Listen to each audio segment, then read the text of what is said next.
welcome to episode 26 of the Catherine Crochets podcast.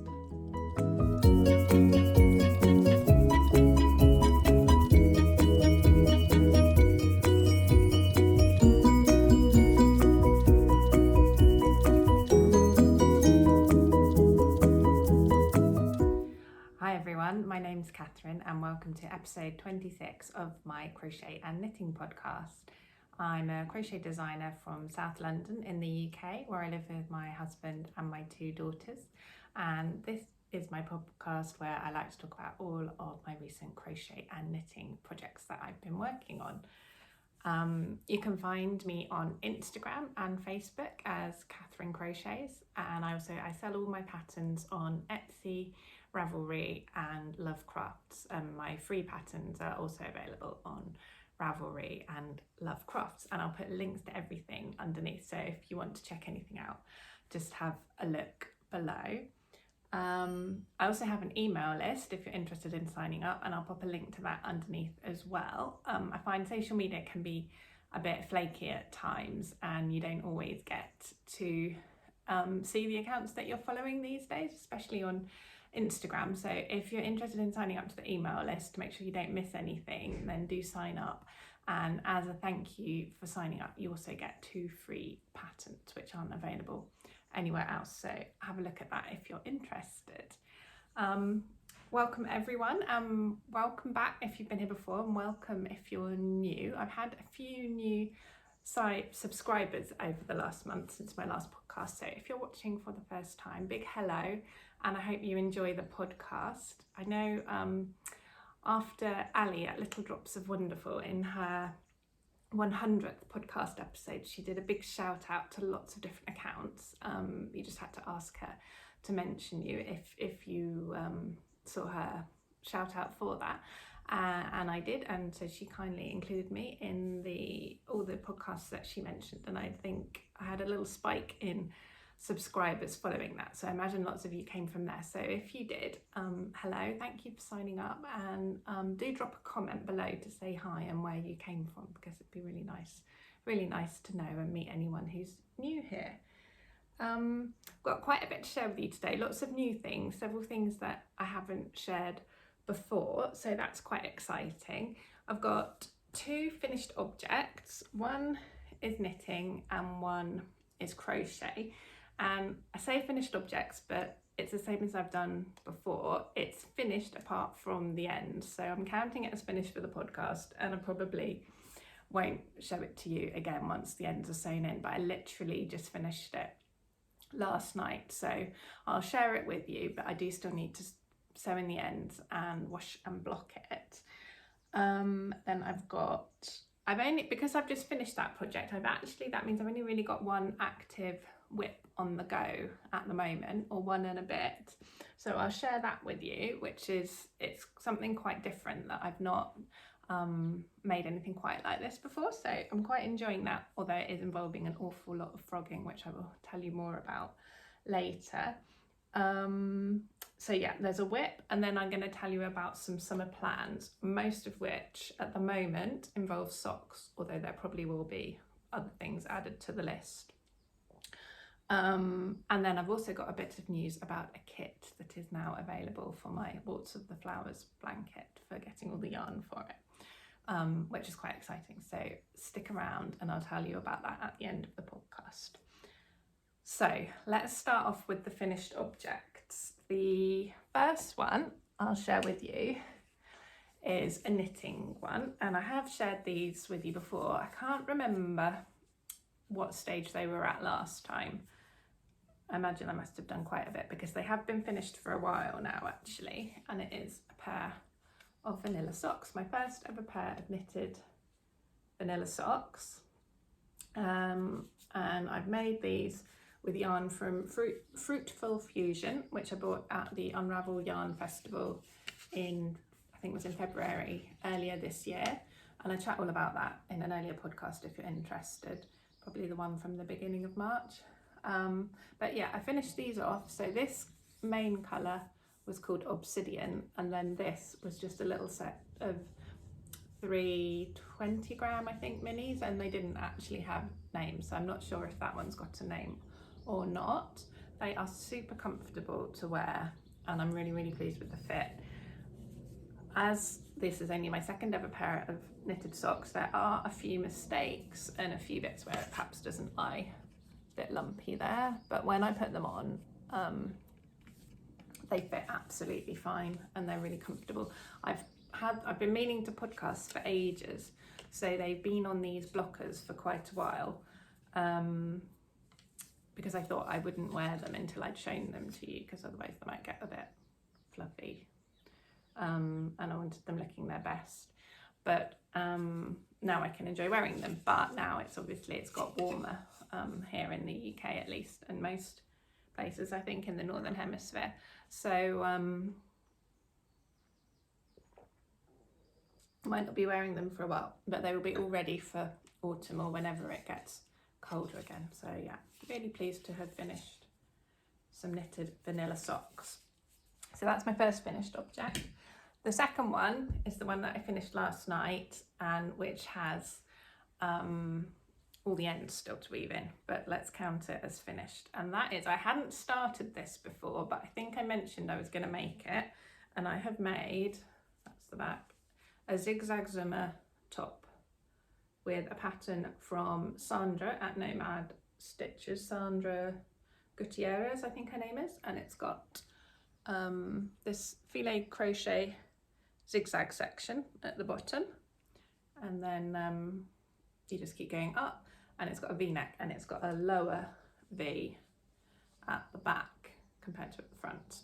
And then for the sleeves, it's just a very short sleeve. You just do a few rounds there. She says you can do as many as you want. 4 is what she suggests, and that's what I went with. I did make it a little bit longer than the pattern, so I've got more rows of zigzags, because I think she quite likes her tops quite cropped. She wears quite a lot of really crop tops, and they look good on her, but I prefer mine a little bit longer, and also I'm quite tall anyway, and sort of long in the body, so I wanted to make mine a bit longer. So I did add, I think I've either got 1 or possibly 2 extra zigzag rows, zigzag repeats, compared to what's specified in the pattern, but it does say you can keep going as many times as you want. And I had a look on the projects on Ravelry to see what other people had did, and I was looking at their photos and counting how many zigzags they had, and that sort of thing as well, to work out what I thought would be good. So this is, I think lots of people have made this number of zigzags. I'm not alone. I made it in the size 3, which, because I wanted quite a loose fit. Some of the photos I've seen of people wearing it, they've gone for a tighter fit, more sort of fitted, but I wanted it to be quite loose and airy, and I went for size 3, and I'm really pleased with how it turned out.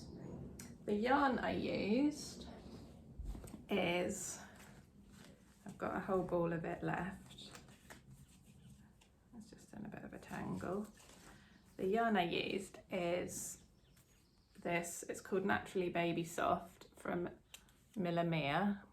I bought it, you can get it on the Love Crafts website, which is where I got it from. You can probably get it from other places as well. It's from Sweden, and it is 50% cotton and 50% soy. I think that's focusing. And it is really, really soft, and the colour is Starry Sky, and it is a bit of, it's not a dark blue, you can see, but it's definitely got something of the sort of starry midnight sky about it. I think you might call it a French navy. Is a French navy a bit lighter than just a navy? Something like that. It's a sport weight yarn, which is what the pattern said you needed. I bought, on Love Crafts, you can buy this in packs of 5 balls, and that's what I bought. And check the yardage against what would be needed for size 3 in the pattern, and it said that would be enough. And it also said there would be quite a bit more, because I knew I wanted to make it a bit longer, so I thought I'd have enough to make it with the 5 balls plus even the extra repeats that I wanted to add on. it seemed like it should be about enough, should be about right, but I hadn't really got that far when I realised that I was getting through the balls quite quickly. You start at the bottom with this one and work upwards. So, and I didn't want them to stop selling it or anything like that. I don't know if they would have, but that would have just been super annoying. So I ordered 2 more balls to make sure I had enough. It's not a particularly expensive yarn. And of course I ordered some other balls, some other yarn as well to get free delivery. But now I've got that. I didn't need 2, I only needed 1 more. So I've got 1 completely unused ball and I've got that much left. So that's a whole ball. It's a bit falling. And that's how much I've got left from the other ball. So I've got, obviously not enough to make a whole top, but I've got quite a bit left. I've not used soy. I've not even heard of it being in yarns really before, I don't think, but it is really, really soft. It's very smooth. It's not fuzzy at all, but it does feel a bit sort of cozier than a pure cotton or linen. And yeah, wearing it on, putting it on, it's definitely got a certain amount of warmth to it. So I don't think, and it's got a decent weight to it as well, I don't think I'll be wearing this on super hot days. But having said that, obviously it's sleeveless and it's quite loose, so I probably wouldn't wear anything over it because it is so loose. So it's going to have to be warm enough that I don't miss the sleeves, and not too warm that it's too hot. I'll pop it on so you can see how it looks when it's on. There you go, it's on. Really pleased with the colour. It's a very me colour. Quite happy with that. I like the length of the sleeves is just right. Obviously it being quite fair, I burn quite easily in the sun, so it's nice to have something that covers your shoulders, although I'll have to cream all this still, sun cream that area. But yeah, I like the looseness of the sleeves as well. And the fit around here, I probably wouldn't wear it with this skirt because blue and blue might be a bit too much blue. Go for a contrast, but yeah, it's very loose around here and it hangs nicely, and I'm really happy with the length as well. Obviously these lovely details will be woven in shortly. Yeah, I haven't washed and blocked it yet, so it might even be a bit longer and looser after that. I really like, I'll just turn around and show you how it's got a lower back. I haven't got many or any tops really with that sort of low back, and I really like that. It's quite elegant. So yeah, really happy with how it's turned out. I'm looking forward to just sewing in those ends and washing it and being able to enjoy wearing it this summer.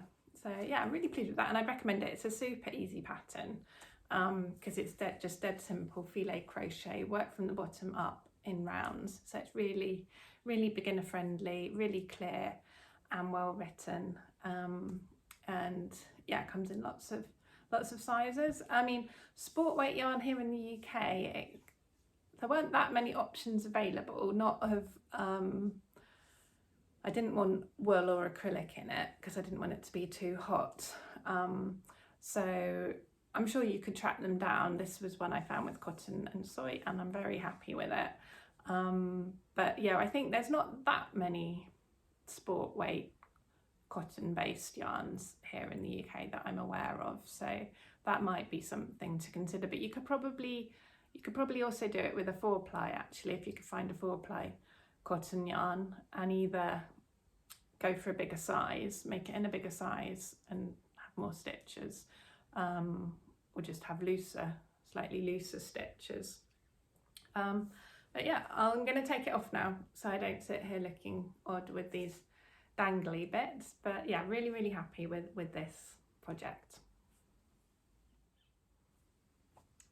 So having finished that top last night, I've now only got actually one active whip. I've been trying quite hard not to have too many things on the go at once because I'm finding life at the moment is pretty busy. It's just general family life stuff and work and things like that. But I'm finding I've not got quite as much time as I'd like to work on projects. So if I have too many on the go and I keep flitting around from one to the other, then they all just take forever to complete. So I'm trying to not have too many on the go so that they don't all take a ridiculous amount of time to complete. So I'll just have some tea.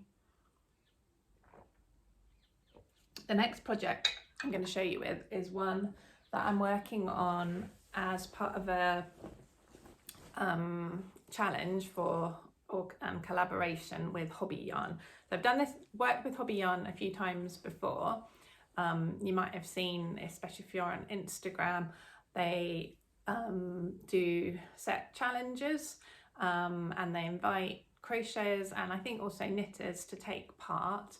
And if you're invited, there's always a theme and types of projects that they're looking for, and they've got HOBBII sell a whole range of different yarns, and there's a selection of their yarns that you can choose from for that project, and it's always quite a good selection of perhaps 6 or 7 different options and lots of different sorts, so there's sort of something for everyone, whatever your style. So I hadn't taken part in one for a little while, although I have done a few before, but this one came up and it sounded the sort of thing that I'd like to do up my street, the sort of project that I'd like to work on and design. So I said, yes, please, I'd like to take part. And so the challenge, it's called the HOBBII Elements Challenge, and they've obviously outlined the 4 elements: earth, water, fire and air. And you can either pick one element or all 4, or do like a small thing for each of them. It's up to you, but something inspired by one or more of the elements is the challenge. So I picked earth and wanted to include earthy tones in my project. So that was the initial inspiration, though I'm not sure how. I don't think it would jump out at you looking at what I've made that was necessarily where it all came from, but I think that's the case with quite a lot of the projects, and I don't think it matters too much if you stray from the brief. It's just a starting point, let's say. So I am using the Friends Extra Fine Merino yarn, and the colours I'm using are those.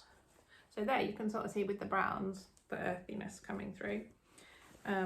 Also this colour, which I love, which is perhaps more watery. It's a dark greeny blue. And then I have included also a light misty grey, which hiding them all up there looks quite nice, although in the project I'm not so sure. I think it's because I'm using this blue as my main colour. That might be the issue. Maybe I need to add in more of the others a bit more. Also, I work on this in the evenings, and when the light's a bit different, and it does look different in daytime, in evenings and in daylight. So there has been so much frogging of this pattern. Yeah, I was going to say as well, I've used this yarn before in my Arda Mittens pattern that I designed for them last autumn. So I already knew I really like this yarn. It's a 4-ply merino yarn, and I've used some of the colours before, so when you're picking colours on screen it can be quite difficult, but because I already had some of them from a previous project, that helped a lot. It's a 4-ply one. It's quite compared to some other 4-ply yarns, because I almost thought it was as thick as a DK, but then when I used a DK instead of this, a DK is definitely thicker, but it's a relatively plump 4-ply, but it's very light and airy. So I think the fibre sort of, although it's naturally quite thick, when you sort of pull it, it gets a lot thinner. Yeah, so I wanted to use it. I'm not going to tell you what my initial idea was, because I still like that idea a lot and I might make it, but with a different yarn. But when I was swatching up and trying it out with this yarn, I realised it wasn't going to work. It was just actually going to be too thick. So I changed my idea, and what I'm making is a really big triangular shawl, and I'm making it in rows. So it's going to be one of those really massive ones that you can wrap around yourself and keep really, really cozy under. So this is the front for you, if I hold it up like this. So I'm making it in rows. I'm using the extended double crochet stitch in UK terms, or extended single crochet in US terms. And it obviously, well, you can probably tell it uses tapestry crochet and it's quite geometric. So it's a right angle triangle. So that's going to be the full length of the bottom of it. Then this side, there's no decreases or anything, it just goes straight up. And then this side, it's going to be on the slant, so it'll be like a massive right angle triangle. I have frogged this a lot. I did swatch and try out different patterns before I started, because when I'm designing tapestry crochet, I always use a big pad of squared paper, which I have here. And I do my designs by just colouring in squares and playing around and seeing how they look. But the way they look on square paper is different to how they come out when you do them in stitches. And just because of the natural shape of the stitch, the way, and it varies from stitch to stitch as well. It's not like you're making actual, excuse me, squares of colour when you crochet it up. So you have to crochet test how it looks in actual crochet compared to how you've drawn it on your squared paper. Squared paper is a really good starting place, but some patterns that you put on squared paper, you translate into crochet and they look great. Others, just because of the nature of crochet stitches, don't work out. And there's also a difference between whether you're working in the round, so all your on the front side all the time, or if you're going back and forth in rows. So my initial idea for a project was going to be worked in the round. So when I was trying out all these different patterns, I swatched it. So I was working on the front side each time. I didn't go round, but I cut my yarn at the beginning of each row and started again and went across. But then, as I said, I had a change of plan as to what I was going to make, and I decided to do it in rows. And I didn't re-swatch the patterns, and this was possibly an error. I mean, it's going to be fine, it's just probably taking me a bit longer. Had I swatched in rows back and forth, it might have saved me some time, because these rows are really long. My first row was, let me tell you, it's over 200 stitches. These are my wonderful notes I keep of what I'm doing as I go along. Yeah, 230 stitches was the first row. Each row it decreases by 1, so there's going to be 230 rows in total. So that's going to be fun to write up. But yeah, there's a lot of stitches in each row, so it took quite a while of going there and back before you could actually see how the pattern was looking in there and back rows. So I can't remember which bit. I think, anyway, I have frogged quite a few times because I wasn't happy with how the pattern came out.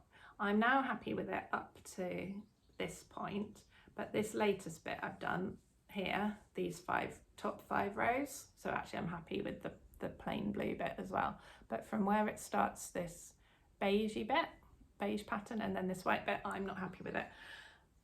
So I am going to frog back those 5 rows, but I've done so much frogging of this pattern that when I just reached that decision a couple of days ago, I was going to do it that evening, but I just couldn't face more frogging.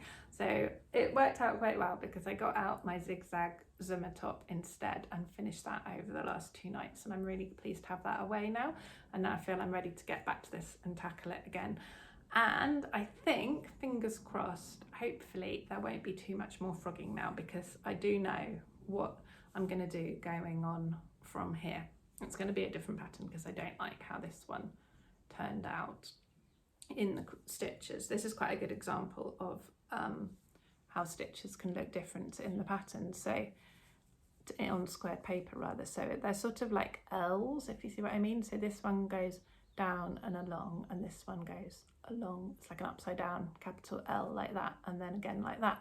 But because of how the stitches come out and line up, they're not as crisp and well defined as I thought they might be. And I think this row here, although it looks okay as a pattern, it's not what I wanted it to be. So I'm going to frog that back down to there. Frogging tapestry crochet is a bit of a pain as well, because you have to keep switching which yarn you're pulling. You can't just go and pull it all out. But anyway, we'll get there. I'll frog back those 5 rows probably this evening and crack on with the alternative pattern, which I have tested and separately and worked out.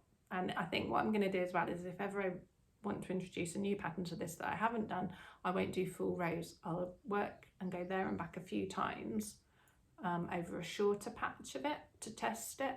And if I'm happy, then I'll just have a tiny bit to frog, and then I can do it in full rows rather than have to go there and back. Sounds obvious, doesn't it? I don't know why I didn't do it like that to start. If you design patterns, do you just plunge in and go for it, or do you check it all out in small samples first? Sometimes it can be really hard not to just jump in and go for it when you're really excited about a design, but I think what I've really learned with this pattern is that you do have to check first that you're happy with it. I think because a lot of my patterns are motifs, like squares and hexagons, it's not such a big deal because it doesn't take so long to make a single motif. And actually there's not really an alternative to making that motif to doing a smaller swatch. So you just have to make a motif and see if you like it. And sometimes I don't, and I do make another motif, but it's not quite so time consuming. Whereas when you're working in really long rows like this, it's really worthwhile, I think, doing a smaller sample first. So lesson learnt, and I will hopefully carry that forward to save time on future projects. Apart from that, I think close up the pattern looks different further away, and obviously this is something that's going to be really big and massive, and quite excited to having this. And something else I quite like about this, I'm not really getting to that yet. I think I've done about 30 rows, not sure. So I'm not really got to the point where the rows feel an awful lot quicker yet, because it's just that much shorter than they were when they started compared to all of this. But what's quite nice is that it's going to be one of those projects that speeds up, because the rows just get shorter and shorter and shorter. So I'm quite looking forward to that sense of whizzing through it when it gets to the end and the rows are super short.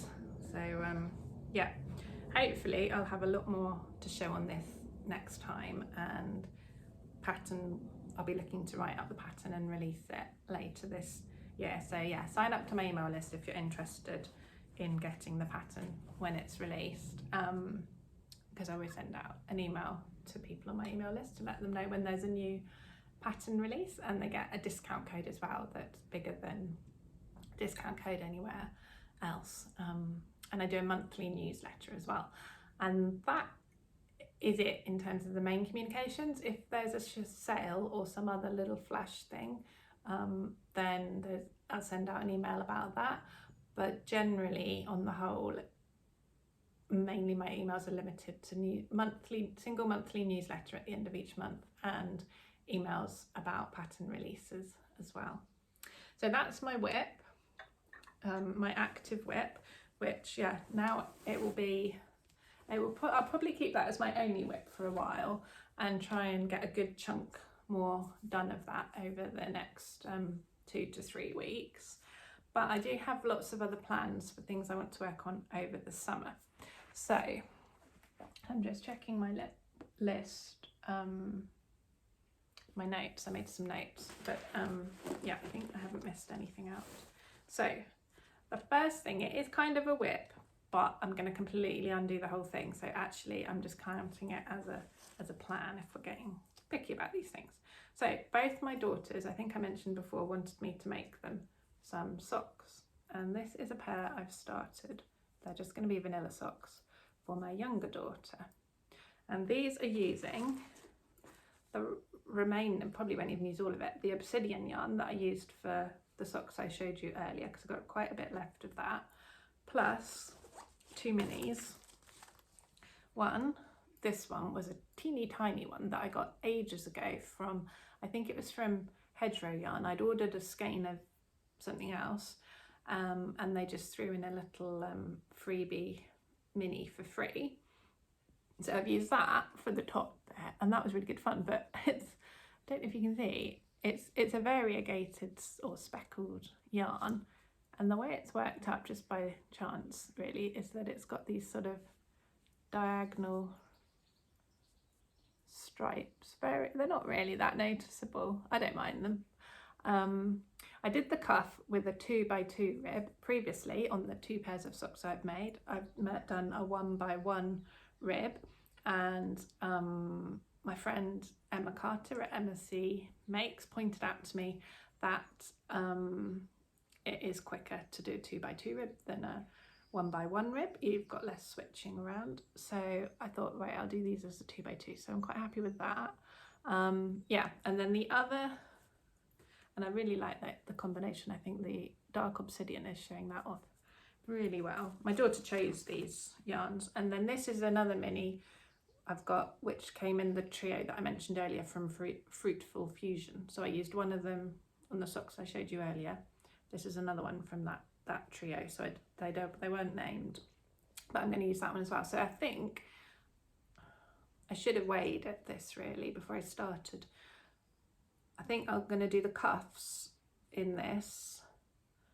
I don't know if I'd have enough to do, say, cuffs and toe 4 times in this, possibly not, and then use this for the heel, but I think that'll all work quite nicely if you imagine a heel. So it's looking sockish, and a toe in that. Now the reason though that I'm going to undo this is because, so my daughter is 9. Well, I thought she had a UK size 2.5 foot. No, 3, sorry. Yeah, I thought she was size 3. She was size 3. She did used to be size 3. So I did a bit of reading around, and I cast on, I think it was 52. It was 52 stitches. Since then, she's been saying her shoes are too tight, which they were. We got her remeasured and her feet have grown, and she's now getting on for a size 4, 3.5, 4, depending on what style. So now I'm thinking, if I make her these like very nice but small socks, how long are they going to last her? So I'm going to go up. I don't think I'll go all the way up to 64 because she is only 9, but she has also got a wide foot, but something in between 52 and 64. What would that be? 56? 56 or 60? Do you have to go up in 4s, I guess, especially for the ribbing, don't you? Yeah, so 56 or 60, maybe 56. Yeah, so I'm going to undo this and start it again, and I'm going to work on it over the summer. And my other daughter wants socks as well, so I'm going to work on both of them sort of together. So I'm going to do cuff and leg of one first daughter's, cuff and leg of one of the second daughter's, heel, foot, toe, so that they should, and then obviously the second sock for each of them, so they should all finish at about the same time. So that is one of my plans for the summer. And socks are quite good, aren't they, because they're very small, so when we go places we can I can take them with me. They're good for travelling with. So this is for my other daughter, and I haven't started at all yet, but I bought this a while ago. This is the Wood Pigeon signature 4-ply yarn from West Yorkshire Spinners, because, well, I just quite liked it, and I've never used self-striping yarn for the socks, and I fancied trying some out. But yeah, my daughter spotted it and said, yep, she'd quite like her socks made in that, so I was happy with that. I then recently bought this as a contrast to go for the cuffs, heel and toe. So it is all looking quite grey, but I'm hopeful that when this is knitted up, it'll be a bit with the bits of white in it as well. I think hopefully the stripes will be a bit more accentuated. And I was having a look on Ravelry as well. You can see projects made with this yarn, and also see what contrasts they've used. And this I decided was the best option in terms of contrast for setting it off, even though it all does look terribly grey at the moment. And this as well, when knitted up, does look a bit less murky and misty, and does have quite defined sections of different colours and patterns.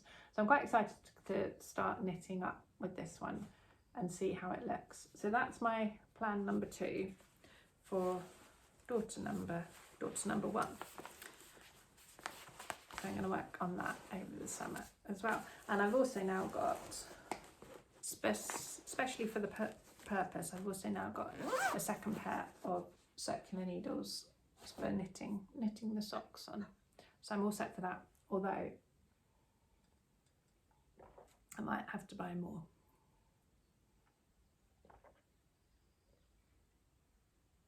It's getting cold. Right, finish that off before it gets too cold. So I've got 2 last things to talk to you about, but they're sort of all related in terms of future plans.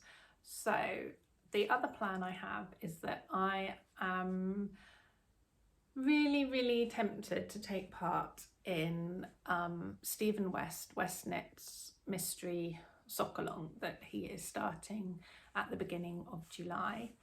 2 reasons for this. Well, there might be more. One is that I haven't taken part in a knit along ever, and I haven't taken part in a crochet along for quite some time, and I have always enjoyed them. And the other reason is that he says, and I've looked at his patterns, and they involve lots of different techniques. I've never done I've only done very basic socks, so I think it will definitely improve my sock knitting. He's going to provide video tutorials for all the techniques in the sock, and I think it will just help me improve my knitting in general. Plus, a sock is obviously a relatively small knitting project, so I think it'd be more manageable. I wouldn't want to join in a knit along for a really big project like a sweater or something, because I think I just probably wouldn't keep up. So I'm thinking about joining in with that.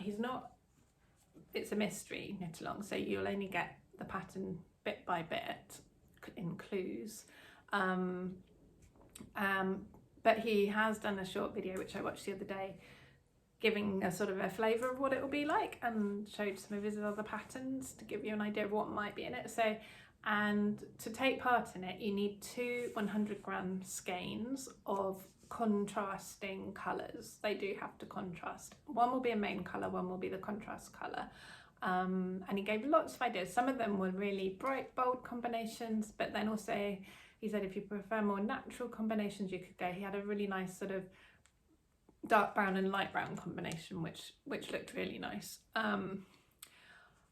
So, and you can buy, he's got various makes of yarn where they're selling pairs specially for the Sockalong, and you can get a bag and stuff. But I have, over the last few months, acquired, not a ridiculous number, but I've now got 5 100-gram skeins of 4-ply hand-dyed yarn, which I haven't used yet.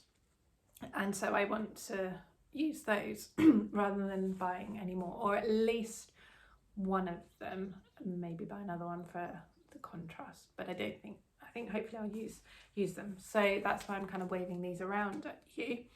So these are my options from my stash as to what I might use. Obviously not those 2 together, but this one is a definite, either with that one or with that one. This one I'm also going to tell you about. So this is new. I got this new since the last podcast. This is from Hook and Quitch Yarn, lovely Jess, and I did meet her last year at the Crochet Sanctuary retreat that I went on as a designer, and she's recently had the most amazing collection of hand-dyed yarn that she released. There might be some left, I don't know. Lots of them were really close to, lots had sold out, and lots were really close to selling out when I bought mine right straight after it was released. But the collection, the theme of the collection was the TV show Friends, and she'd found so they're all named after sort of quotes from the show or places or things from the show, and she's got photo for pretty much all of them. There's one where she didn't, and there was a good reason for that. I can't remember what it was now, but there's a photo associated, well, lots of them are to do with a funny moment or scene in the show. And so she's got a photo, and then from that photo, she's hand dyed the yarn. So this one is called We Were on a Break. Oh, let me take the band off, then you can see a bit more of the colours in it. And it's from that scene where Ross and Rachel have that massive argument, and oops, they're just shouting at each other, "We were on a break." And I'm gonna get the picture and stick it up so you can see the picture and just how well and amazingly this, with the peaches and the oranges and the blues, how well it matches the picture. So here's the picture.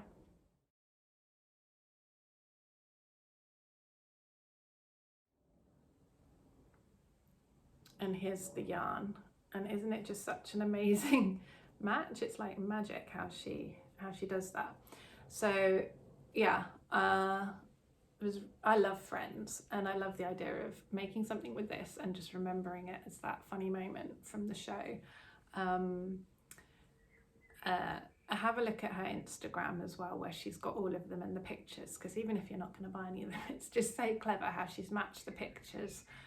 There's one called Pivot when they're when Ross and I can't remember who he's with now, possibly Rachel, is trying to get that sofa, they call it a couch, don't they, up round there. It's that tight bend in the stairs, and Ross is yelling pivot, pivot. So there's one from that moment. There's a lobster. Oh, there's one from when there's that girl v boys quiz, and oh, what's that one called? I can't remember, but where they end up, the boys lose their apartment and they have to swap with the girls for a bit. But yeah, there's just so many. It was really nice remembering the funny moments from the show, and then seeing the amazing yarn that have been dyed to match the photo. There's a Central Perk one, I think, of the coffee shop, and yeah, lots of other really good ones. So I'd recommend just having a look, really, because it's just really enjoyable. But so I got this recently because I just couldn't resist. Totally sold by the whole idea of this Friends inspired yarn. So back to the Stephen West Sockalong, needing 2 contrasting colours. These two, I think I showed in my last podcast, I did, yeah, were I bought these in the Peak District when we were on holiday there over Easter. These are from Peak District Yarns. This one has it's called Aubergine. This one has the unusual name of the colour of fleas. I think I mentioned that last time. So I think I'm going to go for this combination because they do seem to be a natural pair, and then I'll have like Peak District socks. And also this one I feel like I might save for something special all on its own, although I do think it also goes very well with this dark one. But on the other hand, if I had some of this left afterwards, I could always do a project that's mainly this with this as a contrast, because I think to make 2 pairs of socks, I'm not going to use all of that. So let me know, what do you think? Do you think that's a good plan? Those two are obviously a good contrast, and it would be nice to use something I've got. The other question is which to be the main colour and which to be the contrast. I don't know. Let me know if you have any thoughts about that. I don't know how much of the main colour would be left at the end of the project. So if I use that as a main colour, would I have enough left to be a contrast colour, say for a pair of socks with these? I don't know. Or if I wanted to make a bigger project, I wouldn't have much left. So talking about it like that, then I'm tempted to use this pink as the main colour and the purple as the contrast. That might be a good idea. And then I'd have quite a bit of the aubergine purple left to go with this, which I think they are a pretty good match, because there isn't actually any purple in here, but there's like dark blues, maroons, and I think it would work. What do you think? Anyway, decisions, it's always fun, isn't it? So that is my 3rd summer plan, and no doubt, of course, there will be others as well, probably involving some more crochet. So the very last thing I have to talk to you about today is some news about some yarn kits that are available for my Waltz of the Flowers blanket, which, as you may know if you've been watching or follow me on Instagram, I released this pattern for this blanket in start of May, and it went down really, really well. And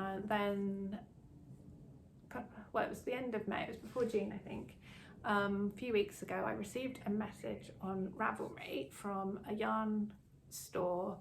They're an online and an actual physical store in the US called Jimmy Bean's Yarn. If you're from the US or not, you might well have heard of them before because they seem to be quite big, but it's not one that I'd come across before, not being in the US. But they asked me, they said they really liked my Waltz of the Flowers pattern, and would they be happy for them to sell kits of the yarn for it? And I said, absolutely, yes, of course, that would be brilliant. Why would I say no? So they just sell the yarn for the kit. So the yarn is HOBBII's Scrumptious yarn, which is a DK acrylic yarn made of a mixture of polyester and acrylic, and the polyester, I believe, is recycled, made from recycled plastic bottles. It's really soft and lovely. So on their website you can get a kit of all the yarn that you need to make the blanket. And I had a look, as they're a US company and obviously they ship to the US, but they do also actually ship worldwide. I looked to see what the postage is, and it said obviously it varies from country to country, so it doesn't have like a single rate. So if you're not in the US, it probably would be a fair bit, so you probably would want to buy your yarn from somewhere else, I'm guessing. But you could have a look, it still might be a good deal. So I'll pop a link below if you're interested in getting a kit from them to make the blanket. You can obviously choose, the kit is that they put together is with the colours I've used. So there's a dark grey, I can't remember what they're all called now. The yarn is Scrumptious, and they've all got named after different sorts of desserts. So you do feel quite peckish while you're reading their names. But yeah, I think it's called blueberry pie. One of these is anyway. This is something like pistachio mafuke, something like that. I've not heard of it before. Buttercream icing or something, the white is. There's a Concord grape pie as well. I'm gonna have to look up some of these desserts actually, because I don't actually know what any of them are. So if you know, let me know. But yeah, you can get a kit for the yarn. And so to sort of go with it and help them launch it, I've set up a discount code as well. So if you're getting the kit, you can get 15% off the pattern with the code until the end of June. So I'll pop it in the link, but actually they've put the code on like the listing. So if you're buying the kit and you haven't yet got the pattern, you need to buy the pattern unless you want to use the yarn to make something else. And the pattern you just buy from me as usual, but there's links on their webpage to the kit to buy the pattern. And you can put in the discount code on Etsy or Ravelry to get the discount off the pattern. But the discount code is given in the description for the kit. You don't have to buy the kit to get the discount code, if you see what I mean, but you do have to visit their website. So I'm not going to tell you what it is, but if you want to get the discount code, click on the link below to go to the Jimmy Bean's website, have a look at the kit, and you can find the discount code there, and you can get 15% off the Waltz of the Flowers blanket pattern until the end of June this year, 2023, with that code. So I seem to have spent a very long time explaining that, but basically, yeah, kits are available and you can get a discount on the pattern. And that's about it from me for today. I think I'm going to skip the chat about what I've been listening to and reading, because I feel like I've been talking for quite a while, although I have enjoyed those things recently, but I'll leave that for this episode. If you're really missing it though, do let me know and I'll make sure I include it next time, but I'll leave it out for today. Yeah, take care, have a really good month. We've got about 3 weeks left now, just under 3 weeks, until my girls break up for their summer holidays. And I think it will be a lot harder for me, not that it's easy during term time, but it'll be even harder during the summer holidays to film a podcast episode. So this might well be the last you hear from me in terms of podcasts until September. I don't know. Possibly I'll try and squeeze an episode in before they break up, which would be, I'd have to film it in just under 3 weeks time, which would be a bit sooner than usual. So I'll see what sort of content I've got. I also might be madly trying to finish off lots of things for work before the summer holidays, when I will be working a bit less and taking time off work to spend with my girls. So I'll see. I might squeeze in an episode in early July. If not, then probably the next episode will be September, by which time I should hopefully have lots and lots of socks to share with you, and maybe even a finished massive triangular shawl, and it might even be cold enough then to wear it. Who knows? But whatever you're up to, have a lovely summer or winter wherever you're watching from. Let me know what you've been working on, where you're watching from. It'd be lovely to hear from you. Like and subscribe is always appreciated. Have a great few weeks until whenever it is that I see you again. Take care and thank you for watching. Bye bye.